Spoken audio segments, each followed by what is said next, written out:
Hey, it's Jeff Dumbrella with the Southwest Florida REIA here to talk about the January 2018 Lee County, Florida foreclosure trend report. We had 51 mortgage-related list pendants in January. It's up from the previous month, down from the previous year.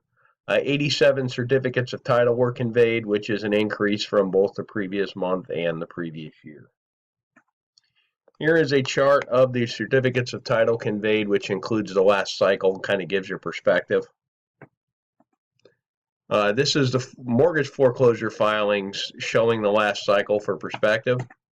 From the peak, this is a neat chart because it just kind of shows you as the market churns through the excess leverage really of the last cycle.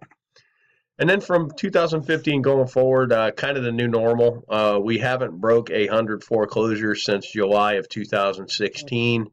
If you look, Hurricane Irma really kind of shut the spigot off.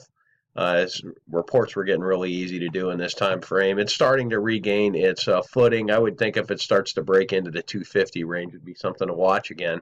But it's difficult to think we're going to have another wave like we had before when the vast majority of our sales for 7 years have been cash. Top 10 filers, just not, it's pretty well spread out and nobody's really going to be controlling much of the market going forward. Certificates of title, Fannie Mae will still be the primary driver. With that said, Fannie Mae got 11 last month. Some of these other certificates of title will convey to them as well. But with, there's just not much out there. For non-bank entities, the lead person bought 3, then 2, then 2. There's just not even a lot of investor activity. The trend reflects the aftermath of Hurricane Irma's disruption on the market. The banks are starting to file again. They really did stop for a while. The current trend of the distressed market not being a primary driver is going to continue, and Bertrand versus U.S. Bank still has not caused a significant increase in filings. That was some precedents that came out of the Florida Supreme Court that kind of reset the clock. That I think it was 5 years, and they really can go back and refile foreclosure on anything older than that. And it really hasn't caused a surge like a lot of people were speculating it would. Got a great luncheon coming up. It's going to be the 7th, which is this coming Wednesday, and we're going to just do an overview of the toxic sludge dump site in Dunbar.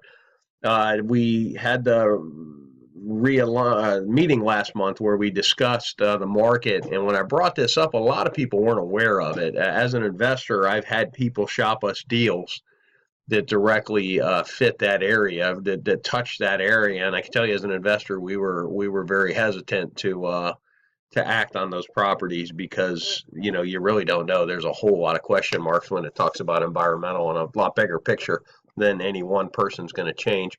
I've got Kurt Sheard. He's the CEO and the founder of Big Boys Barbecue. He ran for mayor of Fort Myers. He's also got a construction background. He's on the News Press editorial board, and he is very active in this topic and is very aware of it. And we're just going to talk about where is the site, what happened, and what's ongoing with it. It's important for investors to know because I ran a year's worth of transactions, and then that direct legal subdivision, I did not find a sale in a year, which is kind of weird. That tells me either everybody's holding out because they hope somebody's going to come pay them a lot of money, or nobody's buying, or some combination of the two. If you have any thoughts or questions, give us a call. The number's on the website. You can always shoot an email, Jeff@SWFL REIA.com. Thanks for watching.